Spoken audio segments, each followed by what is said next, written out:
ब्रह्मसूत्रम, ब्रह्मसूत्र ग्रंथ में page number 146 पर ऊपर से 7 नंबर की पंक्ति है। अस्ति चादित्यादि शरीराभिमानिभ्यः जीवेभ्यः अन्यः ईश्वरः अंतर्यामी। मिला पंक्ति? तो चलिए, तो बात चल रही है इस 7 नंबर के अंतर अधिकरण की। इस अंतर अधिकरण जो है 7 नंबर का, इस अधिकरण का प्रतिपाद्य विषय क्या है, किस विचार का विषय क्या है? तो बताया था येष अंतरादित्ये हिरण्मयः पुरुषः दृश्यते इत्यादि जो छांदोग्य उपनिषद का वाक्य है वह विचार का विषय है। अर्थात आदित्य मंडल में स्थित जो हिरण्मय पुरुष है अधिदैवत के रूप में, और वही पुरुष आँखों के बीच में भीतर, नेत्रों के भीतर विद्यमान जो पुरुष है अध्यात्म के रूप में, वह पुरुष कौन है? ये बात चल रही है। तो पूर्व पक्ष ने कहा था वह पुरुष कोई जीवात्मा है। सिद्धांतियों ने उत्तर दिया वह जीवात्मा नहीं है, अपितु वह परमेश्वर है, परमात्मा ही है। कैसे? इस बात की सिद्धि कर दिया सिद्धांतियों ने, और पूर्व पक्षी ने जो अपने बाजू को, अपने बात को सिद्ध करने के लिए हेतु दिए थे, रूपवत्वादि, आश्रयत्वादि, उसका भी निराकरण कर दिया। फिर ये सिद्ध हो गया कि रूपवत्व, आश्रयत्व, ऐश्वर्य मर्यादा ये सब सगुण ब्रह्म के तरफ लगते, अर्थात सोपाधिक ब्रह्म के तरफ है। ठीक, किंतु इन आदित्य मंडल में स्थित और इधर आंखों में स्थित जो भीतर रहने वाला पुरुष है वह तो निरुपाधिक चैतन्य ही है, ये कहा। अब जो सूत्र आया 21 नंबर का, भेद व्यपदेशाच्च अन्य, तो इस सूत्र के द्वारा भी बताया जा रहा है क्या कि उस आदित्य मंडल में रहने वाला जो पुरुष वह परमेश्वर है। इसका मतलब कोई ये भी न समझे कि उस आदित्य शरीराभिमानी जो जीवात्मा है वही परमेश्वर है करके, क्योंकि वो तो उपाधिकृत हुआ। ठीक है, उसी प्रकार इस हम लोगों का जो देह है, उस देहाभिमानी जो जीव वही आंखों के भीतर रहता हुआ परमेश्वर है, ऐसा भी कोई न समझे। इसलिए कहा कि भेद व्यपदेशात, अर्थात आदित्यादि शरीर का अभिमानधारी जो जीव, उससे भिन्न बताया है जो कि आदित्य मंडल में ही रह रहा है। वो जो चैतन्य है कि जिसको आदित्य शरीराभिमानी जीव भी नहीं जानता है, किंतु उस आदित्य शरीराभिमानी जीव का वो नियमन करता है। तो जीव हुआ नियम्य, और नियामक के रूप में जिसको आदित्य अभिमानी शरीर जीव वो भी नहीं जानता है, वो जो आदित्य मंडल में रहने वाला पुरुष है वह है परमेश्वर, ऐसा कहना है। इधर भी शरीराभिमानी जो जीव है वो इस शरीर के अंदर होने पर भी वो परमेश्वर बताने में तात्पर्य नहीं है, क्योंकि उपाधिकृत है, वो उपाधि से युक्त है। तो उसको नहीं, शरीर के भीतर रह रहा है, आंखों के भीतर रह रहा है, किंतु उसको शरीराभिमानी नहीं जान रहा है, और शरीर अभिमानी जो जीव है उसका वो नियमन कर रहा है। ऐसा जो आंखों के भीतर रहने वाला पुरुष है कि वही वो उधर भी है, आदित्य मंडल में रहने वाला जो वही इधर आंखों के भीतर में रहने वाला है, वो परमात्मा है, वो परमेश्वर है, ये कहना है।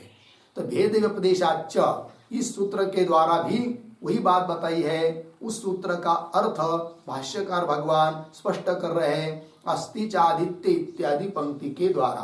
तो देखिए पंक्तियों को, अस्ति च आदित्य शरीराभिमानिभ्यः जीवेभ्यः अन्यः ईश्वरः अंतर्यामी। मिला? वाक्य पूरा हुआ। इन शब्दों का थोड़ा अन्वय करेंगे। च आदित्य च आदित्यादि शरीराभिमानिभ्यः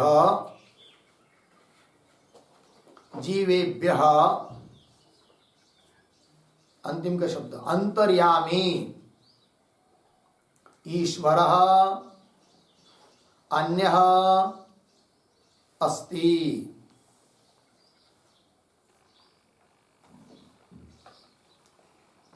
ठीक है, चलिए तो ये जो पंक्ति पढ़ी हम लोगों ने उसका अन्वय किया, अर्थ देखेंगे। अर्थ के पहले अस्ति के पूर्व में, मतलब इस पंक्ति के पहले अवतरनिका के रूप में एक वाक्य लिखेंगे। लिखते हैं श्रुत्यंतरे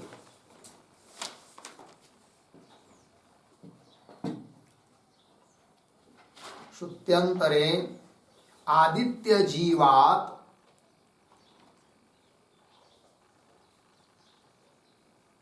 आदित्य जीवात् ईश्वरस्य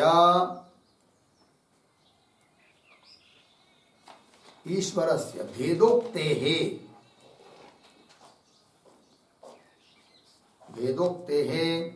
जीवात्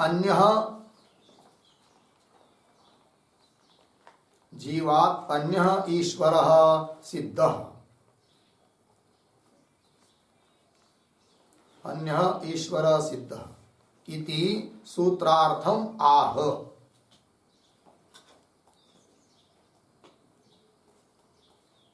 इति सूत्रार्थम आह अस्ति इति।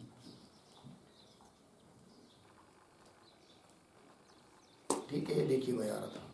तो श्रुत्यंतरे मतलब अन्य श्रुतियों में, जैसे इस अधिकरण का विचार का विषय भूत जो श्रुति है वो तो छांदोग्य की है, किंतु श्रुत्यंतरे अर्थात बृहदारण्यक उपनिषद में भी बताया है। अन्य श्रुति में क्या बताया? तो श्रुत्यंतरे अन्य श्रुति में आदित्य जीवात्, आदित्य शरीराभिमानी जो जीव है उससे ईश्वर से भेदोक्ते हैं, उससे भिन्न है कौन? ईश्वर। भेदोक्ते है, भेद कहा हुआ होने के कारण जीवात् अन्य ईश्वर, जीव से अन्य ही है कौन? ईश्वर। यह जो सूत्र का अर्थ है उसी अर्थ को स्पष्ट कर रहे भगवान भाष्यकार अस्ति इत्यादि पंक्ति के द्वारा। तो अन्वय कर चुके, पंक्ति का अर्थ देखिए। च और आदित्य शरीराभिमानिभ्य, जैसे हम लोगों का जो शरीर है स्थूल आदि शरीर, उसका अभिमान धारण करने वाला एक जीवात्मा है, उसी प्रकार आदित्य शरीराभिमानी, आदित्य सूर्य है कि नहीं, उसके शरीर का अभिमानी जो जीव उससे भी भिन्न है, कि जो उसके भीतर परमात्मा को बताया है। ठीक है ना? चलिए, आदित्य शरीराभिमानीभ्य जीवेभ्य, आदित्य शरीर का अभिमान धारण करने वाला जो जीव, उस जीव से भी क्या जी?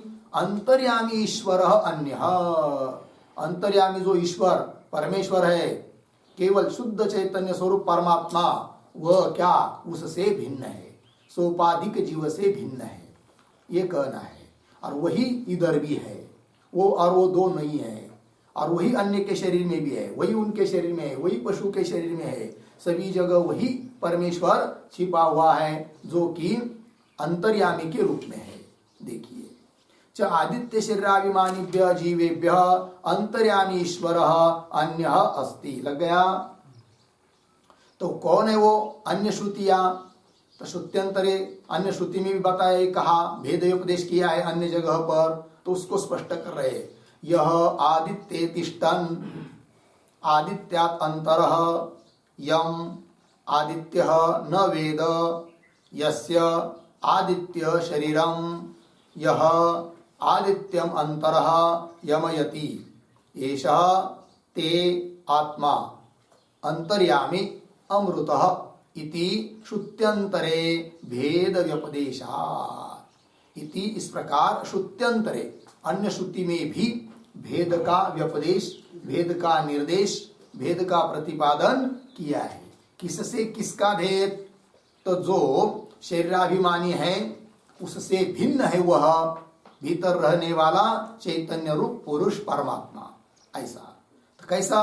पंक्ति को देखिए, श्रुति है यह आदित्य तिष्ठन्, जो आदित्य के भीतर, आदित्य में रहता हुआ, किंतु कैसा? आदित्यात् अंतरः, आदित्य के भीतर है। पुनः कैसा है वो कि यम आदित्य न वेद, यम जिसको आदित्य भी नहीं जानता है। फिर उसका शरीर क्या है, तो यस्य आदित्य शरीरम, कैसा पढ़ेंगे इन शब्दों को, यस्य शरीरम आदित्य, ऐसा, यस्य शरीरम आदित्य। फिर आगे यह, आगे कैसा पढ़ता हूं देखिए, यह के बाद आदित्य, पहले पढ़ लेता हूं, यह आदित्यम अंतरयमयति, इतने शब्द है कि नहीं। अब देखिए यह अंतरः आदित्यम यमयति, यह अंतरः आदित्यम यमयति, आगे सरले, एषः ते आत्मा अंतर्यामी अमृतः। ठीक है जी। अब देखिए भाई, यह आदित्य तिष्ठन, जो आदित्य में रहता है वो परमेश्वर है। तो किसी को शंका हो सकती है, आदित्य में रहता है मतलब कौन है वो, तो आदित्य अभिमानी जीव से भी भिन्न है और आदित्य में रहता है। तो आदित्य में रहता है तो आदित्य में आदित्य की रश्मि भी रहती है, रश्मियां, किरणें। फिर वो किरण, आदित्य की जो किरणें हैं वो कोई परमात्मा परमेश्वर रूप में बता रहे क्या, ऐसी शंका न हो, इसलिए आया क्या, आदित्यात अंतरः, आदित्य के भीतर है, किरणें तो बाहर है, इसलिए किरण को नहीं ले सकते। तो वो कौन है, आदित्यात अंतरः, आदित्य में रहता हुआ आदित्य के भीतर है। और कैसा भाई, तो आदित्य के भीतर रहने वाला तो जीव भी है, फिर आदित्य शरीर, उसके भीतर रहने वाला जीव भी है। तो जीव को परमेश्वर रूप में बता रहे हो क्या, ऐसी शंका न हो, इसलिए पद आया यम आदित्य न वेद, यम जिसको आदित्य भी नहीं जानता है, अतः जीव को नहीं ले सकते। इसका मतलब यह हुआ क्योंकि आदित्य शरीर का अभिमान धारण करने वाला जो जीव है वह आदित्य के भीतर तो है, किंतु वो स्वयं अपने आप को तो जानता है। कौन सा जीव है अपने आप को नहीं जानता है, हर एक जीव अपने अपने को जानता है, इसलिए वो नहीं। तो कौन है वो, कि जिसको आदित्य भी नहीं जानता है वो है, अर्थात आदित्य से भिन्न हुआ वो, तो भेद व्यपदेश हुआ कि नहीं, है कि नहीं। तो जानने वाला कौन हुआ, आदित्य, आदित्य मतलब आदित्याभिमानी जीव, और तो नहीं जानना जा रहा है वो बात अलग, किंतु जानना का विषय तो वो हुआ जो परमात्मा है। तो एक हुआ वेदिता, एक हुआ वेदितव्य, तो भेद बताया है। ठीक है, इससे क्या सिद्ध हुआ, आदित्यादि शरीराभिमानी जो जीव उससे भिन्न ही है वो परमात्मा, जो कि आदित्य के भीतर है और उसका नियमन कर रहा है आदित्य रूप जीव का। ठीक है, तो चलिए, यम आदित्य न वेद, जिसको आदित्य भी नहीं जान रहा है कि नहीं। तो बोलेंगे फिर ठीक है, वो तो आदित्य भी उसको नहीं जान रहा है, और क्या आगे पद आया है, यमयति, अंतिम में यमयति मतलब नियमन करता है आदित्य का भी। किंतु आदित्य का नियमन करने के लिए या किसी का भी नियमन नियंत्रण करने के लिए क्या चाहिए, शरीर चाहिए। शरीर के बिना नियंत्रित्व कैसा आ सकता है। तब आदित्य शरीर के भीतर जो आदित्याभिमानी जीव वो तो नहीं ले रहे आप, उसके भीतर है, किंतु उसका शरीर कौन है फिर, तो बता रहे हैं आदित्याभिमानी जीव का जो शरीर है वही उसका शरीर है, आदित्य उसका शरीर है। वही पंक्ति आई फिर, क्या, यस्य शरीरम आदित्य, जिसका शरीर आदित्य है। लग गया, आदित्य जिसका शरीर है, जिसको आदित्य नहीं जानता है, जो आदित्य के भीतर में स्थित है, ऐसा जो पुरुष है कि नहीं, वो है परमेश्वर। लग गया पंक्ति। चलिए, यस्य शरीरम आदित्य, और आगे यह अंतरः आदित्यम यमयति, यह जो अंतर भीतर रहता हुआ आदित्यम यमयति, आदित्य का भी क्या करता है, नियमन करता है। तो नियम्य हुआ कौन, आदित्याभिमानी, आदित्य शरीराभिमानी जीव, वो नियम्य हुआ, और नियामक हुआ कौन, उसके भीतर रहने वाला परमेश्वर। ठीक है ना जी। चलिए, तो भेद व्यपदेश हुआ कि नहीं यहां पर भी। तो यमयति एषः, लेकिन वो कौन है, ऐसा आदित्य के भीतर रहने वाला। ठीक है, आदित्य के अंदर है, आदित्य जिसको नहीं जानता है, जो आदित्य का भी नियमन कर रहा है, ऐसा वो परमेश्वर, वो कौन है, कोई परोक्ष चीज है क्या? नहीं। कौन है वो? तो आगे बता रहे, येष ते आत्मा, ते तव, ते शब्द का अर्थ क्या है? तव, वही तुम्हारा क्या है? आत्मा। आत्मा है मतलब क्या? आत्मा शब्द का अर्थ स्वरूप, स्वरूपम, ठीक है ना? येष ते आत्मा, यही तुम्हारा क्या है जी? स्वरूप है। श्रुति बता रही है। तो अपना जो वास्तविक स्वरूप है कि नहीं, उसको फिर अब जानना है। कहा है, लेकिन भाई कहा वो आदित्य कहा होगा? वो उसके भीतर भीतर, आदित्य तक भी हम नहीं पहुंच पाते हैं, उसके भीतर रहने वाले को, जिसको आदित्य भी नहीं जानता है, उसको हम कैसा पकड़ पाएंगे? अरे भाई बताया तो, जो वो है ना वहां है, वही तो इधर आंखों के भीतर है, वो थोड़ी कोई दूर है आपसे, ठीक है कि नहीं? वो दो नहीं है। अंदर रहने वाला जो चैतन्य पुरुष परमात्मा परमेश्वर, वो क्या है? एक ही है। जो उधर है इधर है।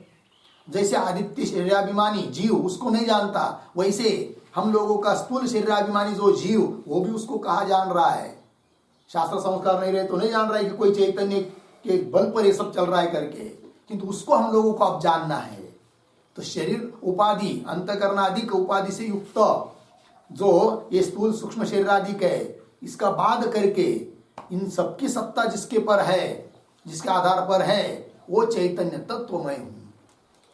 इस तरह से उस आत्म तत्व को जानना है, क्योंकि श्रुति कर रही है ते आत्मा, ते नाम तव, आत्मा मतलब स्वरूप, वही तुम्हारा स्वरूप है। अंतर्यामी है वो, अंतर्यामी अंतर में बैठा हुआ है। और कैसा है? पुनः अमृतः, मरण धर्म से रहित है। उसका न कभी जन्म हुआ है, न कभी उसकी मृत्यु होती है, न घटता है न बढ़ता है, न छोटा होता है न लंबा चौड़ा हो जाता है, कुछ नहीं होता है, जैसा कि वैसा है। सत चित आनंद गण है, अनात्मा भी नहीं, जड़ नहीं है, चेतन है। लग गया जी? चलिए, तो ये तो कदाचित ऐसा रहने वाला, भीतर रहने वाला जो पुरुष है परमेश्वर, वो कोई अनात्मा है, ऐसी शंका कोई न करे, इसलिए ये कहा येष ते आत्मा, वही तो तुम्हारा स्वरूप है, अर्थात तुम चैतन्य स्वरूप हो, ये कहने का मतलब हुआ। लग गया जी? इससे अनात्मत्व का निराश हो गया। चलिए आगे। इति, ये वो बृहदारण्यक उपनिषद की श्रुति। इति श्रुत्यंतरे, ऐसा अन्य श्रुति में अर्थात बृहदारण्य के श्रुति में भी भेद व्यपदेशात, भेद का निर्देश किया है। लग गया जी? इससे क्या सिद्ध हुआ? फिर आदित्याभिमानी जो शरीर, आदित्य शरीराभिमानी जो जीव, वो परमेश्वर नहीं, उसके भीतर है, क्योंकि भेद का भी उपदेश है। यदि उसके भीतर रहने वाला नहीं, उसको परमेश्वर न बताना होता तो भेद क्यों बताती? भेद का भी उपदेश हुआ है। चलिए उसी को स्पष्ट कर रहे। अब भेद उपदेशात एक प्रतीक है, उसकी व्याख्या करने जा रहे भगवान भाष्यकार। तत्र ही आदित्यात् अंतरः यम आदित्य न वेद इति वेदितुः आदित्यात् विज्ञानात्मनः अन्यः अंतर्यामे स्पष्टम निर्दिश्यते। भेद का निर्देश स्पष्ट रूप से है, इस बात को कहा जा रहा है। तत्र ही तत्र श्रुतौ, श्रुति में, बृहदारण्यक उपनिषद की श्रुति में, यह आदित्य तिष्ठन् इत्यादि श्रुति में, तो क्या देखिए उस श्रुति का ही ये वाक्य है। श्रुति का क्या है? वो आदित्यात् अंतरः आया ना अभी। आदित्यात् अंतरः, आदित्य के भीतर रह रहा है, तो भेद हुआ। पुनः यम आदित्य न वेद, जिसको आदित्य नहीं जानता है, तो इससे क्या सिद्ध हुआ? जो जानने योग्य है वो अलग है और जानने वाला अलग है। वेदितु जानने वाला, वेदितव्य जानने योग्य, इनका भेद है। भेद उपदेश हुआ।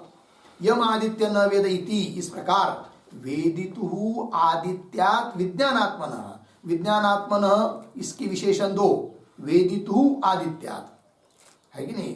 तो विज्ञानात्मनः का अर्थ होता है जीवात्मा। कैसा? वेदितु, लग गए नहीं? वेदितु जानने वाला, प्रमाता। ऐसा जो आदित्य रूप जीव विज्ञानात्मा, उससे पंचमी विज्ञानात्मनः अन्य भिन्न ही है। कौन? अंतर्यामी। ठीक है, तो कैसा पढ़ेंगे? वेदितु आदित्यात् विज्ञानात्मनः अंतर्यामी अन्य, ऐसा पढ़ना है। अंतर्यामी अन्य स्पष्टम निर्दिश्यते। आगे सरल है, अंतर्यामी उससे भिन्न है, इस बात का स्पष्ट रूप से निर्देश हुआ है, उल्लेख हुआ है भेद का। आगे तो जैसे उस बृहदारण्यक उपनिषद में भेद का निर्देश हुआ है और बताया स्पष्ट रूप से कि वो परमेश्वर कौन है करके, तो वही यहाँ की श्रुति में भी है, वही कह रहे अब स एव इह अपि अंतरादित्ये पुरुषः भवितुम अर्हति। लग गया जी। स एव मतलब उस बृहदारण्यक श्रुति में जिसको अंतर रूप से बताया, जिसको आदित्य जानता नहीं है, जो आदित्य का नियमन करता है, ऐसा जो वह सह एव वही, स एव मतलब सह परमेश्वर एव, अंतर्यामी परमेश्वर एव क्या इह अपि। इह अपि मतलब कहा भाई, तो इह अपि का अर्थ लिखिए, यह अपि तो उद्धरण चिन्ह में य एषो अंतरादित्य हिरण्मयः,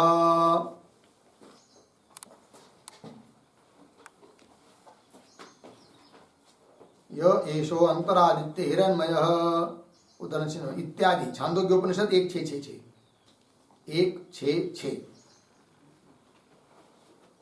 इति छांदोग्ये अपि इत्यर्थः, इति छांदोग्ये अपि इत्यर्थः। मतलब जैसा बृहदारण्यक में बताया है कि नहीं, वैसा यह अपि मतलब इस अधिकरण का विषयभूत श्रुति कौन, छांदोग्य उपनिषद की श्रुति, यह एषः अंतरादित्य हिरण्मय पुरुष इत्यादि श्रुति। लग गया। पंक्ति को देखिए, स एव इह अपि अंतरादित्ये मतलब आदित्य के अंदर भीतर पुरुषः भवितुम अर्हति।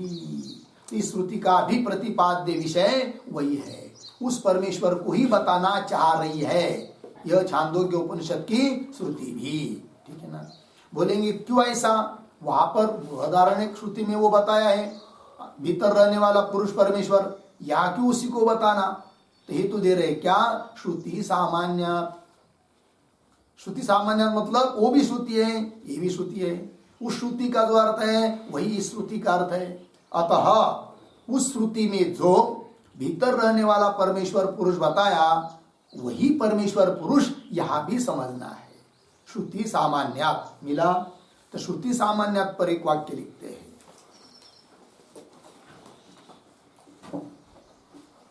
आदित्यांतस्तत्व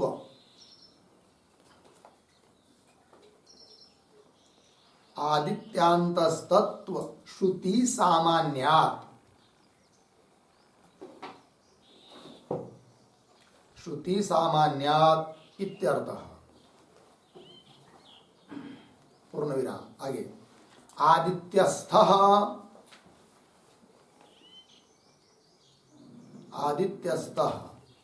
अक्षिस्थः च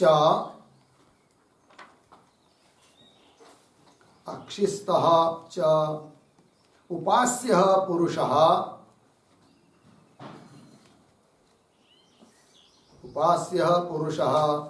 परमेश्वरः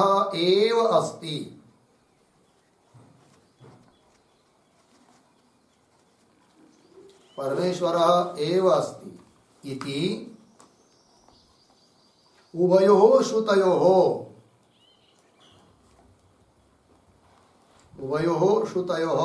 एकार्थत्वात् इत्यर्थः।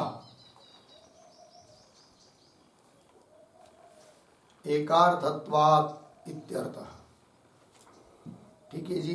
अर्थ देखिए भाई, तो आदित्यांतस्तत्व श्रुति सामान्य मतलब आदित्य के भीतर वो श्रुति भी बता रही है और आदित्य के भीतर यह श्रुति भी बता रही है। दोनों में एक बात हो गई, समानार्थक हो गई। इसलिए कहा मूल भाष्य में श्रुति सामान्य।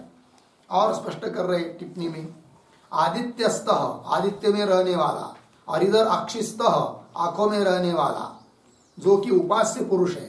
तो उपास्य पुरुष परमेश्वर एव अस्ति, परमेश्वर ही है। ऐसा दोनों जगह बताया जा रहा है, बृहदारण्यक में भी छांदोग्य में भी।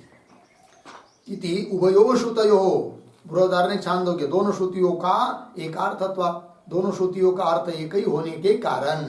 लग गया जी। तो इस छांदोग्य उपनिषद के श्रुति के द्वारा भी प्रतिपाद्य द्वितीय पुरुष वही है जिसको बृहदारण्यक में बताया है। तो ऐसा रहने वाला आदित्य और चक्षु के भीतर जो पुरुष है वही चैतन्य रूप पुरुष है और वही अपना स्वरूप है। लग गया जी। चलिए, अब वो पकड़ में नहीं आता है तो फिर ध्यान करना है, उपासना करनी है कि आदित्य में रहने वाला हिरण्मय पुरुष जिसके सोने की दाढ़ी मूछ है, स्वर्ण का शरीर, वो चैतन्य स्वरूप है, वो व्यापक है, वो नियमन कर रहा है आदित्य का, वही इधर है आंखों के भीतर। और फिर ऐसे चिंतन करते करते करते वो पकड़ में आ जाएगा क्या कि वही चैतन्य रूप पुरुष परमात्मा ब्रह्म चैतन्य तत्व मैं हूं करके। लग गया जी। चलिए, उपासना करने से अंतकरण स्थिर हो जाता है कि नहीं? निष्काम कर्म करने से अंतकरण शुद्ध हो जाता है और उपासना से स्थिर हो जाता है, और शुद्ध और स्थिर अंतकरण में ही परमात्मा तत्व का ग्रहण होता है। इसलिए सभी उपासना प्रकरण उपनिषदों में भी आता है। ठीक है। चलिए, स एव इह अपि अंतरादित्ये पुरुष भवितुम अर्हति श्रुति सामान्यात् तस्मात् परमेश्वर एव इह उपदिश्यते इति सिद्धम। उपसंहारात्मक वाक्य हो गया इस अधिकरण का। तो तस्मात् इसलिए परमेश्वर एव इह उपदिष्ट, यह इन श्रुतियों के द्वारा श्रुतियों में उपदिष्ट है। कौन? परमेश्वर। उसी की उपासना करने के लिए बताया है। ठीक है। क्योंकि वहां पर छांदोग्य में गौण उपासना बताने के बाद परमेश्वर जो मुख्य उपासना है, परमेश्वर की उपासना, उसका वहां कई प्रकरण है। ठीक है। सबसे पहले मुख्य परमेश्वर की उपासना नहीं बताई, बहुत स्थूल उपासना बताई जाती है जो गौण है, अप्रधान है। फिर बताते बताते बताते मुख्य उपासना बताई है। और उस उपासना बताने में भी तात्पर्य नहीं है अखंड एक रस ब्रह्मात्मैक्य बोध साधकों को हो जाए, इसमें श्रुति का तात्पर्य है। लग गया। चलिए, तो तस्मात् परमेश्वर एव, परमेश्वर ही यह उपदिश्यते इति सिद्धम। लग गया। इसके साथ 21 नंबर का भाष्य पूरा हुआ और उसके साथ साथ यह अंतरधिकरण भी पूरा हुआ। इसके बाद आगे का 8 नंबर का अधिकरण है आकाशाधिकरणम। कौन सा अधिकरण है? आकाशाधिकरणम। अब ये एक ही सूत्र का अधिकरण है। ठीक है। तो सूत्र का अर्थ बाद में देखेंगे। पहले इस आकाशाधिकरण का वो जो 6 अंग होते अधिकरण के, वो कौन कौन है, इस बात को थोड़ा विचार करते हम लोग तो लिख लेंगे। तो लिखिए, 8 नंबर है आकाशाधिकरणम। आकाशाधिकरणम आगे लिखे सूत्र 22, मतलब 1 नंबर का एक ही सूत्र है। 22 नंबर का एक सूत्र का ही अधिकरण है।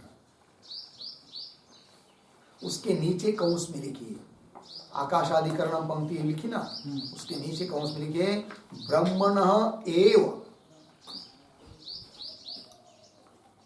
ब्रह्मणः एव आकाश शब्द वाक्यता, आकाश शब्द वाच्यता, आकाश शब्द वाच्यताधिकरणम।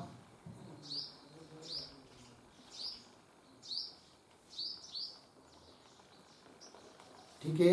मतलब एक वाक्य में सब बता दिया किस अधिकरण में क्या कहना है करके।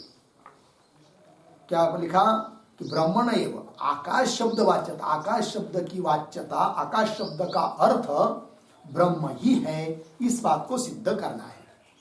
समझ में आ गया अधिकरण का सार क्या है? तो आप चलेंगे। तो लिखिए नंबर 1 संगति।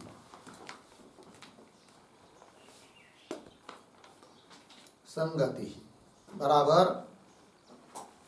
पूर्वाधिकरणेन सह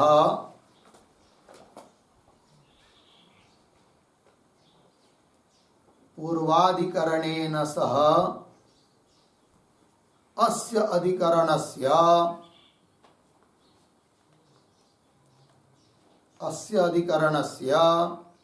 प्रत्युदाहरण संगति अस्ति। प्रत्युदाहरण प्रत्युदाहरण संगति ही अस्ति।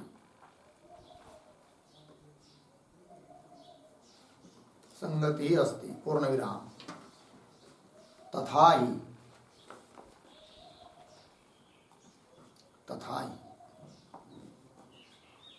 यथा पूर्वस्मिन्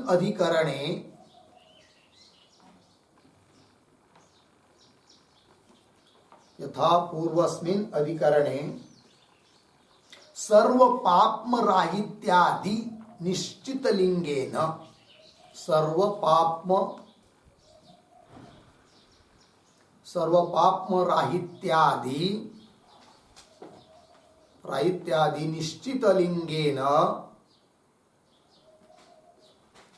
निश्चितलिंगेन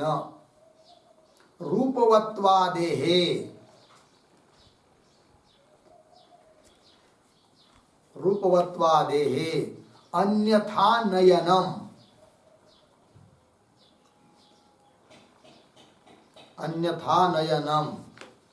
कौंस में लिखिए सगुण ब्रह्म विषयक अर्थकरणम।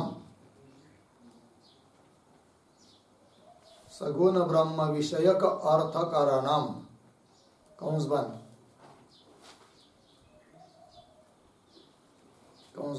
आगे संभवति पूर्ण विराम। तथा अस्मिन् अधिकरणे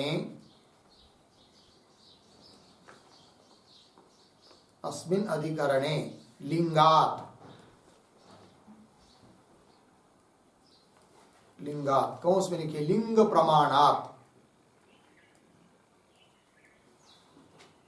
प्रमाणात् कौंस बंद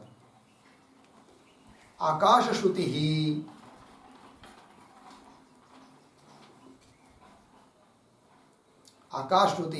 अन्यथा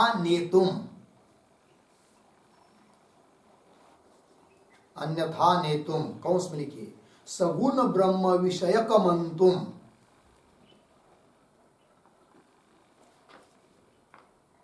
सगुण ब्रह्म विषयक मंतुम कौंस बंद न शक्यते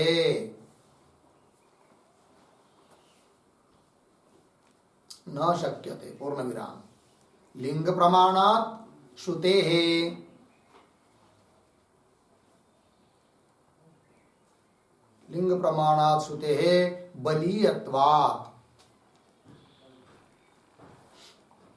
बलीयत्वात् पूर्ण विराम। अतः पूर्वाधिकरणेन सह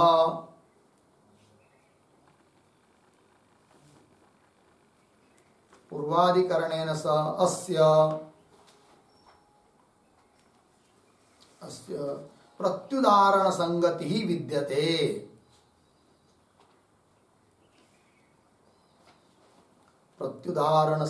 ही विद्यते। ठीक, चलिए अर्थ समझ लेते फिर आगे के लिखेंगे। तो देखो भाई, तो पूर्वाधिकरण मतलब अंतराधिकरण और अब का है आकाशाधिकरण। तुम दोनों की संगति क्या है? तो बता रहे हैं कि दोनों की संगति है प्रत्युदाहरण संगति, विरोधी उदाहरण प्रत्युदाहरण संगति जिसको कहते हैं। वो कैसे, इसको स्पष्ट कर रहे तथा ही करके। यथा पूर्वस्मिन अधिकरणे, पीछे वाले अधिकरण में परमेश्वर के लिए बताया कि परमेश्वर कैसा है, आदित्यादि के भीतर रहने वाला, सर्व पापमादि से रहित है, वो निश्चित लिंग है। तो उसके बल पर रूपवत्व इत्यादि जो शब्द थे पूर्व पक्ष ने हेतु के रूप में दिए थे, जो कि श्रुति में कहा है, तो उसका अन्यथा नयन कर पाए हम लोग।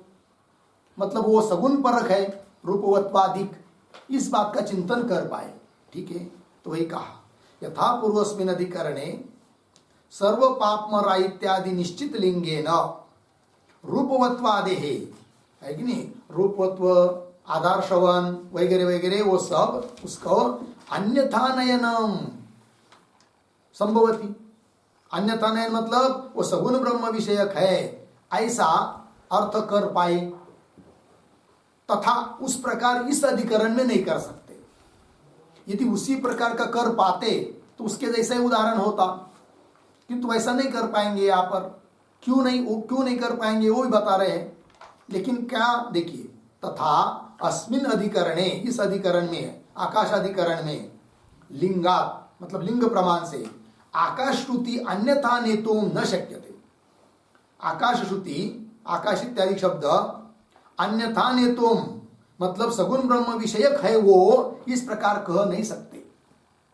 यदि कह पाते तो पीछे की तरह ही होता है कि नहीं, किंतु ऐसा नहीं कर पाएंगे। क्यों नहीं कर पाएंगे? इसलिए कि लिंग प्रमाण की अपेक्षा श्रुति बलवान होती है। 6 होती है कि नहीं? श्रुति, लिंग, वाक्य, प्रकरण, स्थान, समाख्या। उसमें से लिंग की अपेक्षा बलवान है कौन? श्रुति। तो श्रुति है आकाश शब्द का उल्लेख, तो श्रुति प्रमाण बलवान है लिंग की अपेक्षा। लिंग मतलब शब्द सामर्थ्यम लिंगम, वो उससे अपेक्षा बलवान होती है, इसलिए अन्यथा अर्थ नहीं कर पाएंगे। तो लिंग प्रमाणा श्रुते बलियत्वा, फिर क्या होगा? इसलिए ये सिद्ध होगा कि पूर्व अधिकरण के साथ इस अधिकरण की क्या है? प्रत्युदाहरण संगति है। अतः पूर्वाधिकरणेन सह अस्य, अस्य मतलब अस्य अधिकरणस्य प्रत्युदाहरण संगति ही विद्यते। हो गया जी। अब आगे चलिए, नंबर 2, विषयः।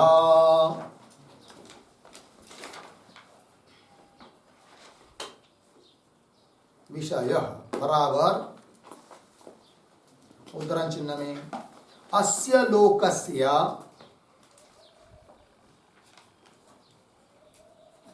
अस्य लोकस्य का गति रीत्याकाश, प्रदर्शित करके गति ही इति आकाश इति होवाच। अस्य लोकस्य का गति इति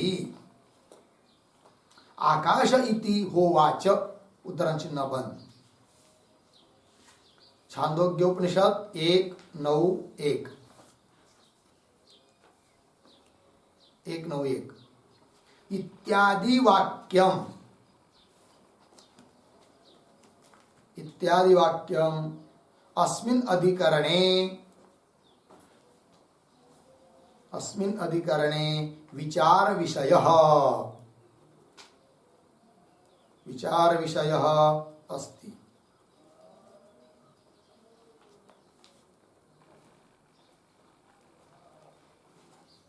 ठीक है, चलिए भाई। तो वाक्य है वो अस्य लोकस्य का गति, ये जो लोक है पृथ्वी लोक आदि, उसकी गति क्या है, उसका आधार क्या है, ऐसा प्रश्न किया गया है। किसने किसको किया बताएंगे सब आगे, लेकिन उत्तर दिया आकाश इति होवाच। आकाश ही इस लोक का क्या है? आधार है। तो इस श्रुति में आया हुआ आकाश शब्द जिसको आधार बताया वो कौन है? तब तो पूर्व पक्षी कहेगा वो आकाश क्या है जी? वही भूत आकाश है कि नहीं? आकाश वायु अग्नि जल पृथ्वी में से एक है, वो है। सिद्धांती कहेंगे नहीं नहीं, आकाश शब्द का अर्थ है परमेश्वर है। लग गया जी? ये विचार है, विचार करना है, आकाश शब्द का विचार करना है। ये श्रुति यहाँ पर विचार का विषय होगा इतना। आगे चलिए, आगे विषय के बाद आता है, नहीं तथा ही करके और थोड़ा स्पष्टीकरण करते हैं। तथा ही, तथा ही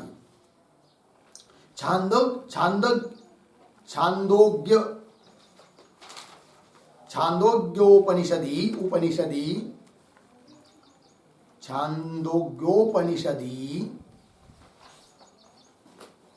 शालावत्य नामकेन, शालावत्य नामकेन महर्षिणा, महर्षिणा सर्वलोकाधार वस्तुनि, सर्वलोकाधार वस्तुनि पृष्ठे सति,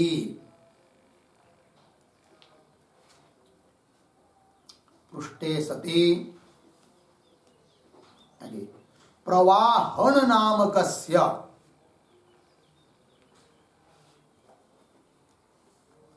प्रवाहण नामकस्य राज्ञः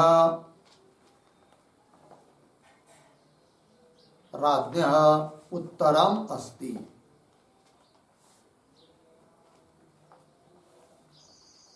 उत्तरम अस्ति पूर्ण विराम।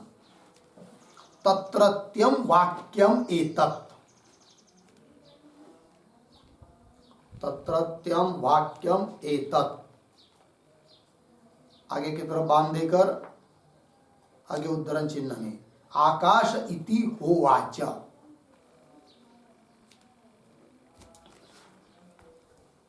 आकाश इति होवाच।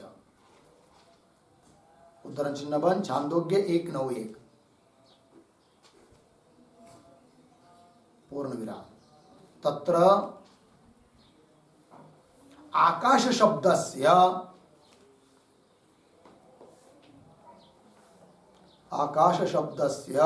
क अर्थः कः अर्थः इति अत्र विचार्यते।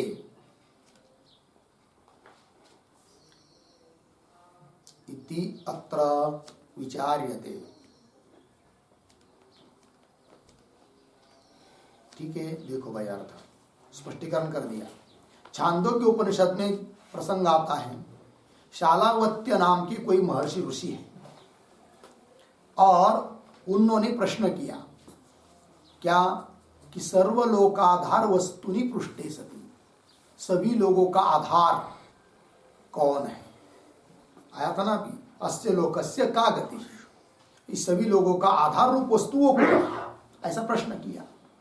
तब वहां पर एक दो राजा थे जिनका नाम है प्रवाहन। तो प्रवाहन नाम का जो राजा, उसने उत्तर दिया। क्या उत्तर दिया? तत्रत्यम वाक्यम एतत्, वहां का वाक्य है वो। कौन? आकाश इति होवाच। आकाश इति ह उवाच, मतलब आकाश ही है, सभी लोगों का आधार कौन है? आकाश है, ऐसा उत्तर दिया। अब प्रश्न उपस्थित होता है कि आकाश है, आकाश मतलब कौन, कौन है आधार? तो तत्र आकाश शब्द से कः अर्थ इति अत्र विचार्यते। आकाश शब्द का अर्थ क्या है, इस बात का विचार इस अधिकरण में करना है। लग गया जी? तो अधिकरण का विषय समझ में आ गया। अब आगे चलिए, नंबर 3 संदेह।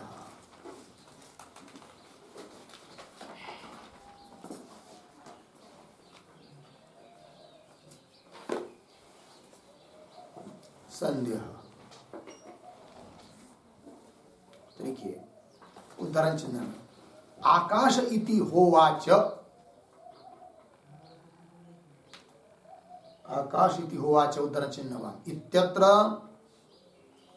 आकाश शब्देन, इत्यत्र आकाश शब्देन परम ब्रह्म उच्यते। परम ब्रह्म उच्यते। किं वा भूताकाशम। भूताकाशम कौंस में लिखिए वियत। वियत कौंस बंद। इति संशयः भवति।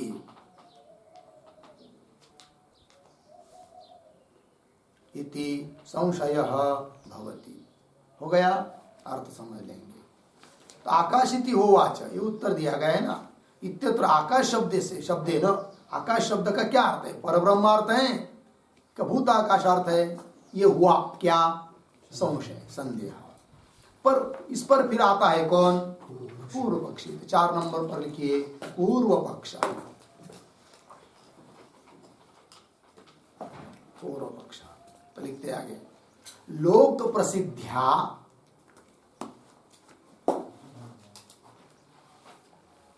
लोक प्रसिद्ध्या आकाश शब्देन, आकाश शब्देन भूताकाशम एव, भूताकाशम एव ग्राह्यम भवति। भूताकाशम एव ग्राह्यम भवति। पूर्ण विराम। आगे सर्वभूतोत्पत्ति लय हेतुत्वम,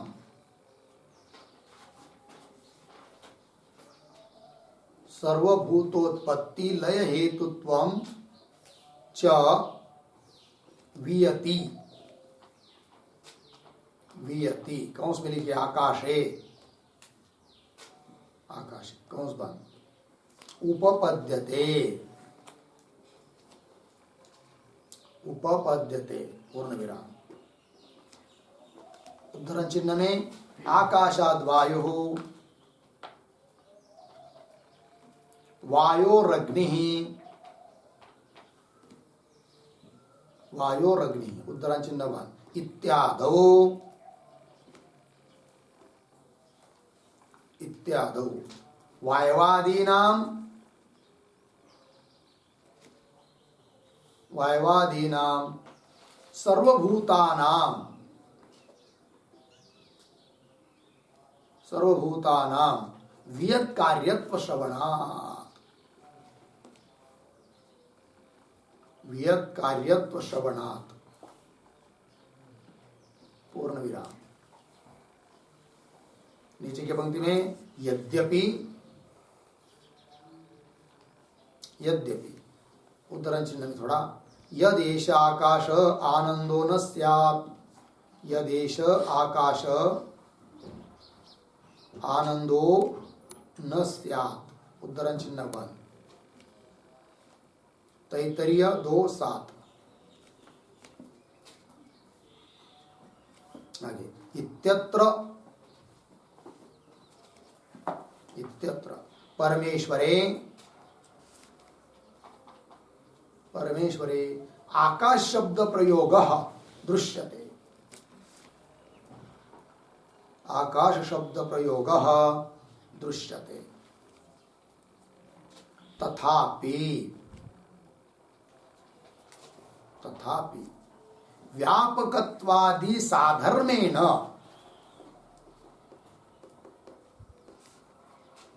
व्यापकत्वादि साधर्मेण सह प्रयोगः भवति,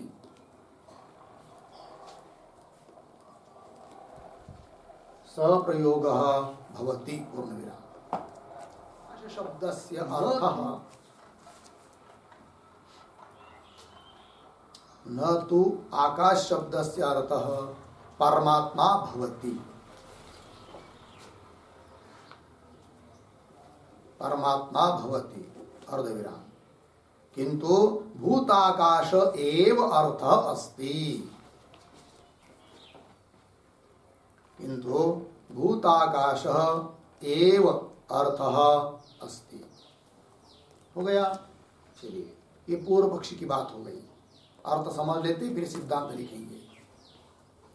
तो पूर्व पक्षी कह रहा है कि भाई आकाश इति होवाच, इस श्रुति में आया हुआ शब्द जो आकाश है तो उसका अर्थ क्या होना चाहिए, ऐसा संदेह होने पर हम तो कहते हैं उसमें क्या संदेह करने की जरूरत है, आकाश शब्द का अर्थ आकाश।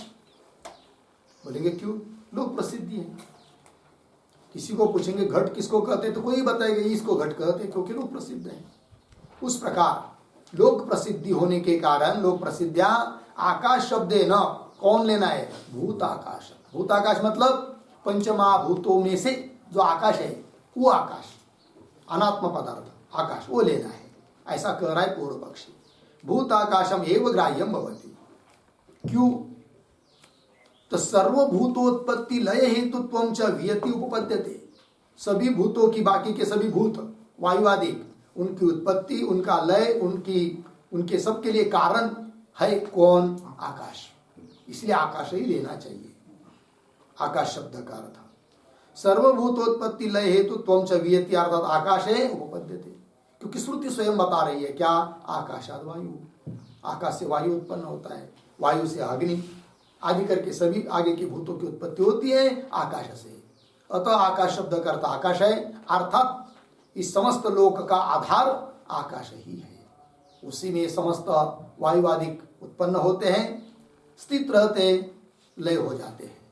इसलिए आकाश इति होवाच यहाँ पर आया हुआ लोगों का आधार बताने के लिए आया हुआ आकाश शब्द, उस आकाश शब्द से आकाश ही लेंगे, भूताकाश। ऐसा कह रहा है कौन? पूर्व पक्षी। तो वही दिया इत्यादो वायवादी नाम सर्वभूतानाम, वायवादी सभी भूतों का वियत कार्यत्व, आकाश का वो कार्य है, अर्थात सबके लिए आकाश कारण है, ये बात सिद्ध हो गई है। तो फिर उसको पूछेंगे पूर्व पक्षी को, अरे भाई आकाश शब्द का अर्थ यदि तुम भूताकाश लोगे, परमात्मा अर्थ नहीं लोगे, तो ऐसी भी श्रुति है कि जहां पर परमात्मा के लिए, परमेश्वर के लिए आकाश शब्द का प्रयोग हुआ है, उसका क्या करोगे? ऐसा प्रश्न पूछेंगे किसको? पूर्व पक्षी को। तब वो पूर्व पक्षी उत्तर दे रहा है क्या? यद्यपि ये बात सही है, किसी किसी स्थल पर परमेश्वर के लिए भी आया है क्या? आकाश शब्द है कि नहीं? तो भी आकाश शब्द का अर्थ परमेश्वर नहीं है। कहां आया है? फिर क्यों आया परमेश्वर के लिए आकाश शब्द? उसका कारण भी बता रहा है कौन? पूर्व पक्षी। पंक्ति देखिए, यद्यपि यदेश आकाश, जो ये आकाश है, आकाशानंद, आकाश रूप आनंद, आनंद रूप आकाश, आनंद मतलब परमेश्वर, वही आकाश है, अर्थात अपरिच्छिन्न आनंद है वो, ये कह रहे। तो आकाश आनंद न स्यात्, नहीं होता तो फिर आगे कुछ बताया है आपत्ति, किंतु आनंद के लिए, परमेश्वर के लिए आकाश शब्द का प्रयोग तो हुआ ही है। ऐसा सिद्धांति पूछेंगे पूर्व पक्षी को, तब वो उत्तर दे रहा है इत्यत्र परमेश्वरे, परमेश्वर में आकाश शब्द प्रयोग दृश्यते, परमेश्वर के लिए, तथापि वो क्यों प्रयोग हुआ है भाई? व्यापकत्वादि साधर्मेन स प्रयोग। उसका अर्थ यह नहीं है कि आकाश, वो जो परमेश्वर हैं उसके वो आकाश शब्द का अर्थ है, ये बताने में तात्पर्य नहीं है। फिर आकाश शब्द का प्रयोग परमेश्वर के लिए क्यों हुआ? इसलिए कि दोनों का साधर्म्य है। क्या साधर्म्य है? आकाश व्यापक है, इसलिए परमेश्वर भी व्यापक है, अपरिच्छिन्न आकाश भी है, परमेश्वर भी। साधर्म्य हुआ कि नहीं? आकाश स्थिर है, चलन क्रिया उसमें नहीं है, किसी प्रकार की क्रिया नहीं है। वैसी भी चैतन्य रूप परमात्मा में, परमेश्वर में कोई क्रिया नहीं है। लग गया कि नहीं? आकाश निर्लेप है, किसी का लेप उसको लगता नहीं है। उसी प्रकार परमेश्वर भी निर्लेप है। इस प्रकार का सादृश्य होने के कारण परमेश्वर के लिए आकाश शब्द का प्रयोग हुआ है। इसका मतलब यह नहीं क्या कि आकाश शब्द का अर्थ ही परमेश्वर है, परमेश्वर होगा अलग चीज, किंतु जो यहां पर सबका आधार के रूप में पद आ रहा है आकाश, आकाश इति होवाच, तो आकाश शब्द का अर्थ भूत आकाश ही लेना चाहिए। कौन बोल रहा है? पूर्व पक्षी। व्यापकत्वादि साधर्मेण सह प्रयोग भवति, न तो आकाश शब्दस्य अर्थः परमात्मा भवति। आकाश शब्द का अर्थ परमात्मा नहीं है, किंतु भूत आकाश एव अर्थ अस्ति। ऐसा पूर्व पक्षी ने अपनी बात रखी। लग गया जी? इस पर आता है फिर क्या? सिद्धांत पक्ष। तो लिखिए 5 नंबर सिद्धांत।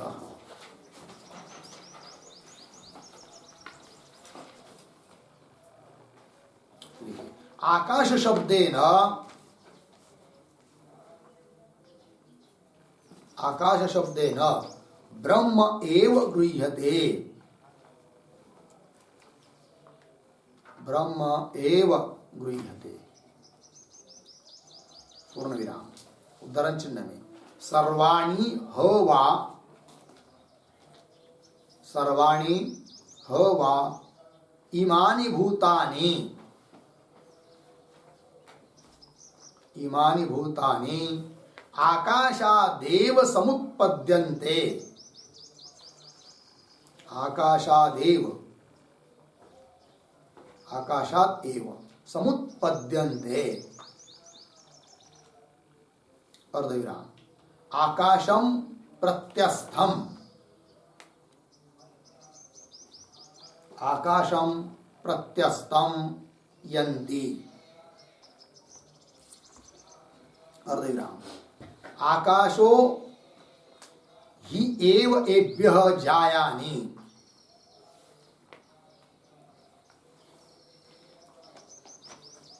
एभ्यो जायानि, उद्धरण चिन्ह बंद। छांदोग्य 1:9-1 आगे, इति वाक्ये इति वाक्ये सर्वशब्देन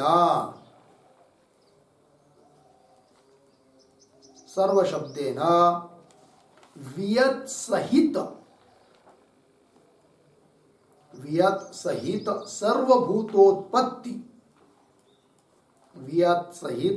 सर्वभूतोत्पत्ति हेतुत्व श्रवणात्,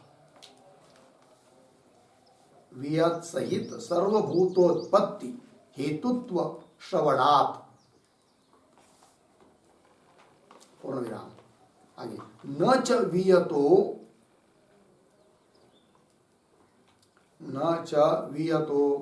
वियद हेतुत्वं संभवते, वियद हेतुत्वं संभवते। पूर्ण विराम। अतः आकाश शब्दस्य अर्थः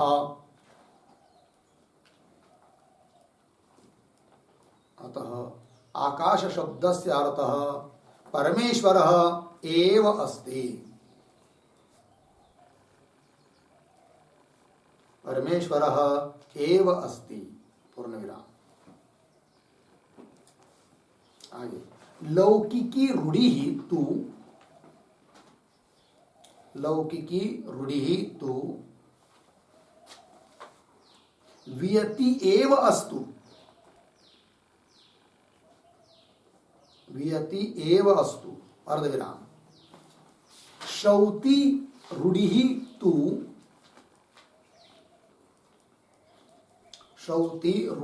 तु ब्रह्मणि भवति, ब्रह्मणि भवति। पूर्ण विराम। आगे लौकिक रूढ़ि अपेक्षया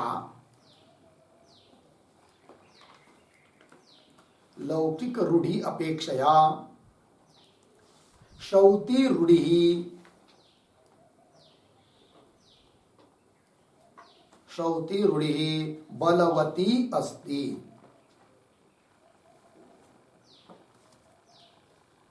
श्रौति रूढ़िः बलवती अस्ति। पूर्ण विराम। किंच उद्धरण चिन्ह में आकाशात एव उद्धरण चिन्ह बन इति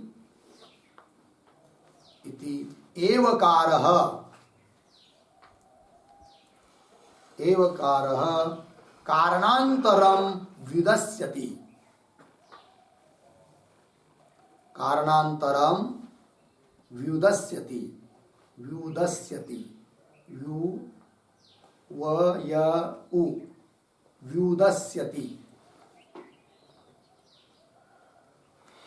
पूर्ण विराम। आगे न च एतत् वियत् पक्षे संभवति, न च एतत् वियत् पक्षे संभवति। पूर्ण विराम।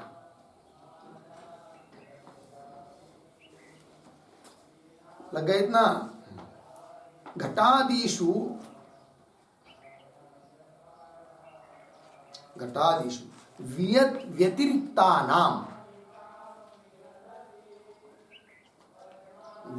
व्यतिरिक्तानां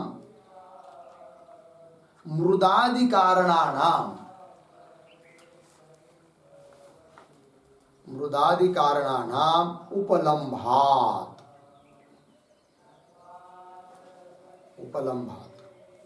पूर्ण विराम। ब्रह्मपक्षे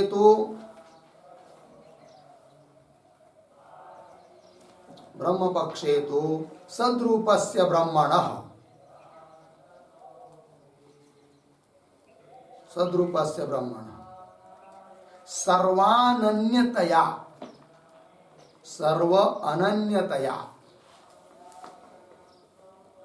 सर्वानन्यतया कंस में लिखिए सर्वात्मकतया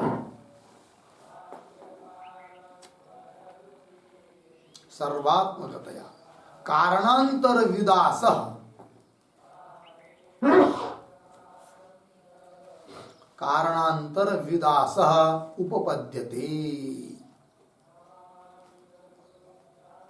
उपपद्यते पूर्ण विराम। तथा च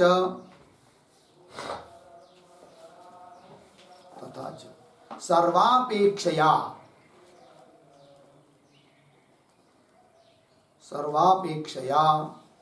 जायस्त्व परायणत्वादेहे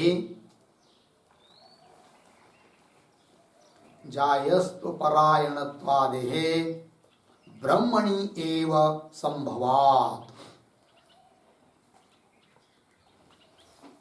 ब्रह्मणि एव संभवात् पूर्ण विराम। अतः आकाशपदवाच्यम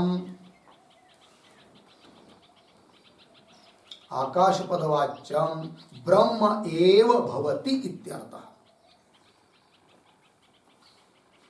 ब्रह्म एव भवति इत्यर्थः।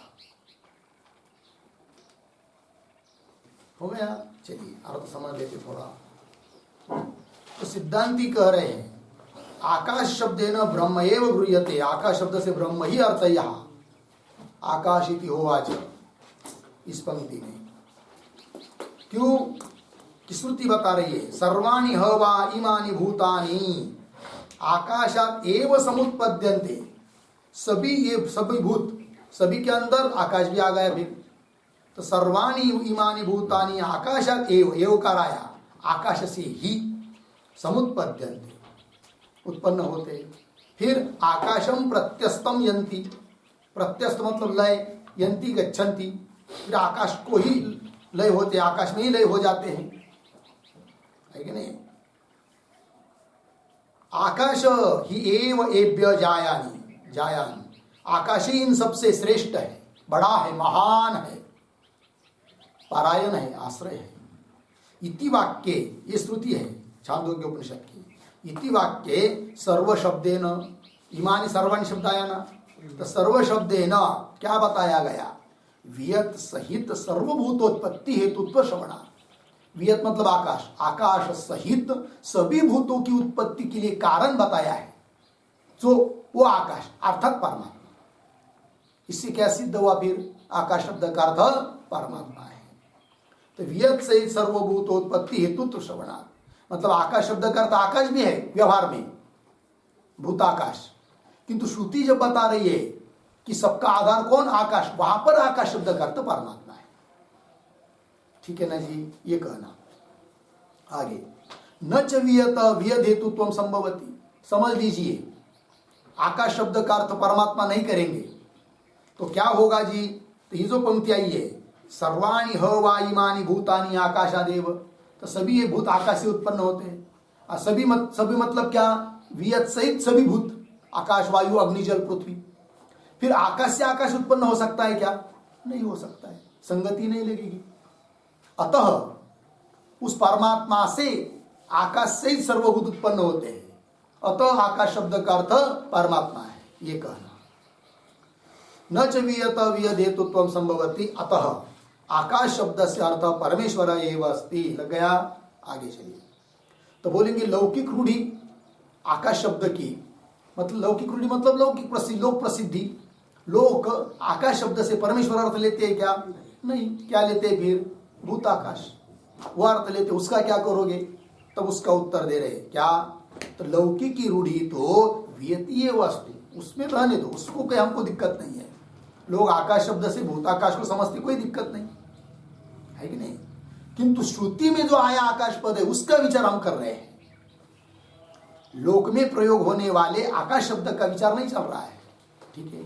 तो वही कह रहे हैं श्रौति रूढ़ी तो ब्रह्मणी भवती, ब्रह्मणी भवती।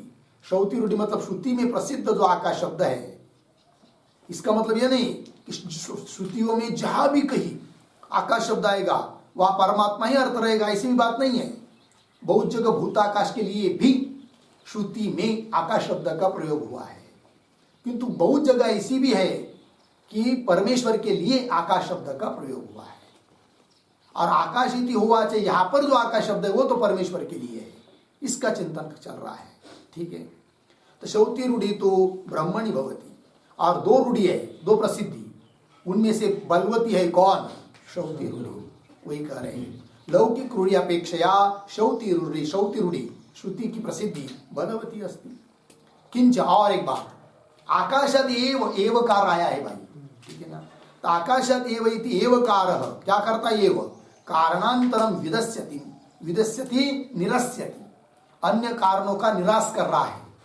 केवल एक मात्र आकाश से ही सभी भूत उत्पन्न होते हैं, ये कह रहे हैं। अब यदि भूताकाश को लेंगे तो गड़बड़ हो जाएगी, क्योंकि भूताकाश जो है उससे वायु उत्पन्न होता है, आदि उत्पन्न होते हैं, घट भी उत्पन्न हो रहा है, किंतु केवल उस भूताकाश से थोड़ी उत्पन्न हो रहा है, और भी बाकी वस्तु ली जा रही है, मिट्टी आदि, तब घट उत्पन्न हो रहा है। और यहाँ तो एवकार कह दिया, एवकार का मतलब अन्य कुछ नहीं, केवल आकाश। अतः आकाश शब्द का अर्थ परमात्मा ही है। अब परमात्मा जब इन सभी वस्तुओं को उत्पन्न करता है तो वो किसी की सहायता की उसको जरूरत नहीं है, स्वतंत्र है।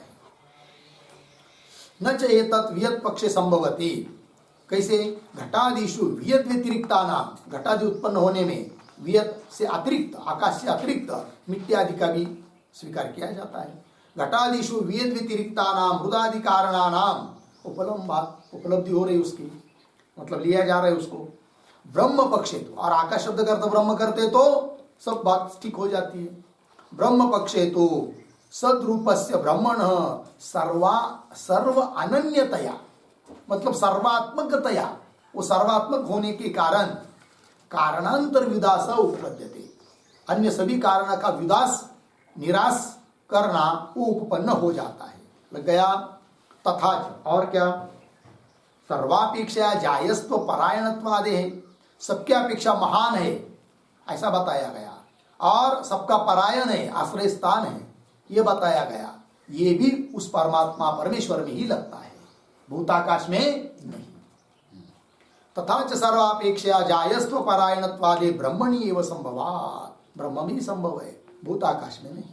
अतः आकाश पदवाच्यम ब्रह्म एव भवति, इसलिए आकाश शब्द का अर्थ क्या है? ब्रह्म ही है, परमेश्वर ही है, भूताकाश नहीं। ये सिद्धांति ने कह दिया, लग गया जी।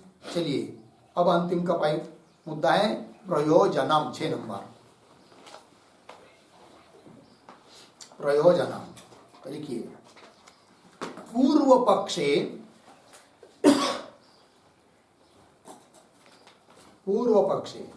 भूताकाश दृष्ट्या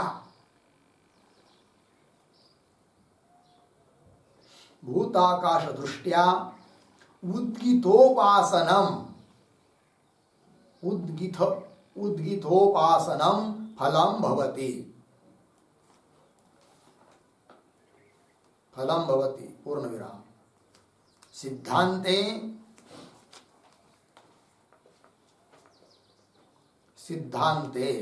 ब्रह्म दृष्ट्या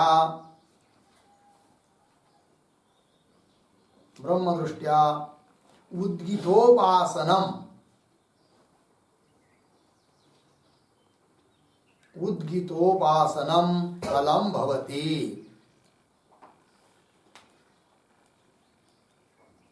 उद्गितोपासनम फलम भवति, लग गया जी। चलिए भाई, प्रयोजन क्या है? पूर्व पक्षी के दृष्टि से, उसके कहने के अनुसार आकाश शब्द का अर्थ भूताकाश यदि सिद्ध होता है तो क्या? तो उस भूताकाश के दृष्टि से उद्गित उपासना करना, ये उसका फल। उद्गित उपासना ओंकार आदि उपासना, ये उसके लिए फल है। उद्गित उपासना फलम भवति। और सिद्धांत में आकाश शब्द का अर्थ यदि ब्रह्म सिद्ध हो जाता है तो ब्रह्म दृष्टि से उद्गितोपासना सिद्ध हो जाती है, ये फल है।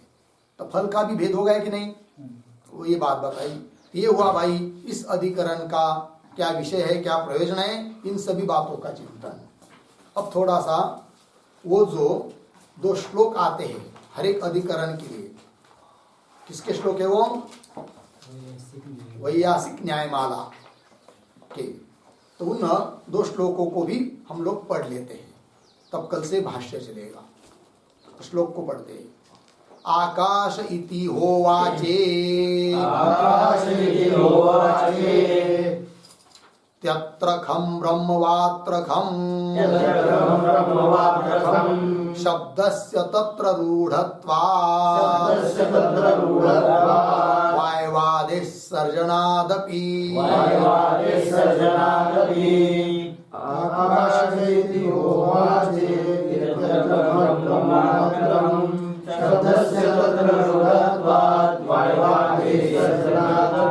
ठीक, पदच्छेद देखिए। आकाशः इति ह उवाच इति अत्र खम ब्रह्म वा अत्र खम शब्दस्य तत्र रूढत्वात् वायवादेः सर्जनात् अपि। लग गया अन्वय, पूर्वार्ध सरल है। आकाश इति होवाच ह उवाच इत्यत्र, इत्यत्र के बाद अर्धविराम, कि वह होवाच के बाद अर्धविराम, च के बाद होवाच, इसके बाद आगे इत्यत्र खम ब्रह्म, इत्यत्र खम ब्रह्म वा के बाद अर्धविराम, अत्र खम। लग गया। फिर आगे का अन्वय देखिए। तत्र शब्दस्य रूढत्वात् वायवादेः सर्जनात् अपि। ठीक है, अर्थ समझ लेंगे। तो वाक्य है, इस अधिकरण का विचार का विषयभूत वाक्य आकाश इति होवाच, ये वाक्य है। इत्यत्र, इस वाक्य में जो आकाश पद आया है उसका अर्थ क्या है?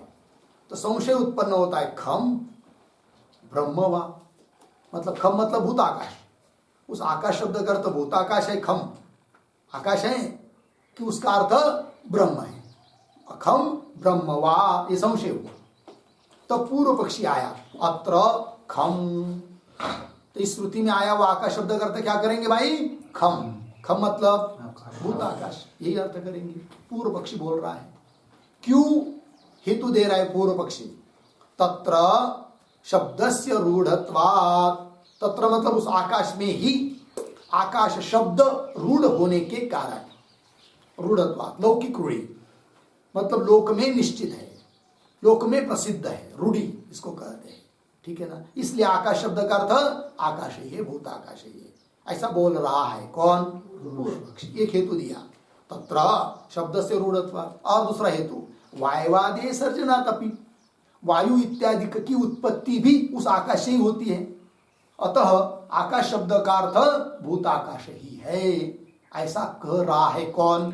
पूर्व पक्षी। बात समझ में आई? ये पूर्व पक्षी के लिए श्लोक हुआ। अब सिद्धांत बताने के लिए दूसरा श्लोक। साकाश जगदुत्पत्ति हेतु,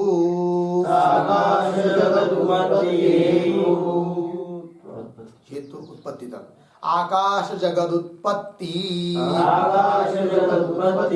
हेतुत्वात् श्रौतरूढ़ितः एवकारादिना चात्र ब्रह्मैवाकाश शब्दितः। साकाश जगदुत्पत्ति हेतुत्वात् श्रौतरूढ़ितः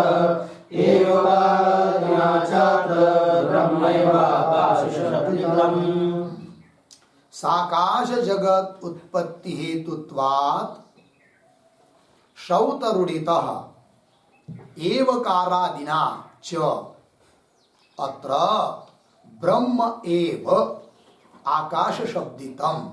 मिला? अन्वय देखिए, अंतिम में जाइए। अत्र ब्रह्म एव आकाश शब्दितम, ब्रह्म एव आकाश शब्दितम। फिर शुरू से, साकाश जगत उत्पत्ति हेतुत्वात् अर्धविराम, श्रौतरूढ़ितः अर्धविराम, एवकारादिना च। ठीक है, चलिए।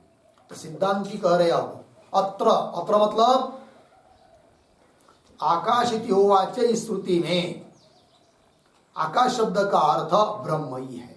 ब्रह्म एव आकाश शब्दितम, आकाश शब्दितम मतलब आकाश शब्द का अर्थ ब्रह्म ही है। लग गया जी? ब्रह्म एव आकाश शब्दितम, आकाश शब्दितम ब्रह्म एव। क्यों हेतु बता रहे। साकाश जगत उत्पत्ति हेतुत्वात्, साकाश, साकाश आकाश सहित जगत की उत्पत्ति बताई है।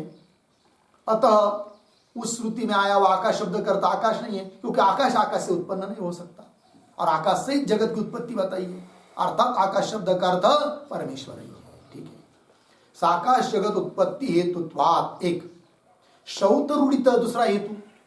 शौतरूढ़ित मतलब, शौतरूढ़ित का अर्थ लिखिए श्रुतिगत प्रसिद्धितः, श्रुतिगत प्रसिद्धितः, श्रुतिगत प्रसिद्धितः मतलब श्रुति में प्रसिद्ध है आकाश शब्द का प्रयोग ब्रह्म के लिए। और एक हेतु दे रहे एव कारादिनाच, क्योंकि क्या आया है श्रुति में आकाशात एव कार आया कि नहीं, इससे भी सिद्ध होता है कि अन्य कारणों का निराश। अब भूताकाश लेंगे तो अन्य कारणों का निराकरण करना, निराश करना, ये उपपन्न नहीं होता है। अतः आकाश शब्द का अर्थ परमेश्वर ही है। लग गया जी, ये तीन हेतु देकर सिद्धांति ने कह दिया, हो गया बस। अब आगे का विचार जो भाष्य है उसका विचार हम लोग कल करते हैं। ओम पूर्णमदः पूर्णमिदं पूर्णात् पूर्णमुदच्यते पूर्णस्य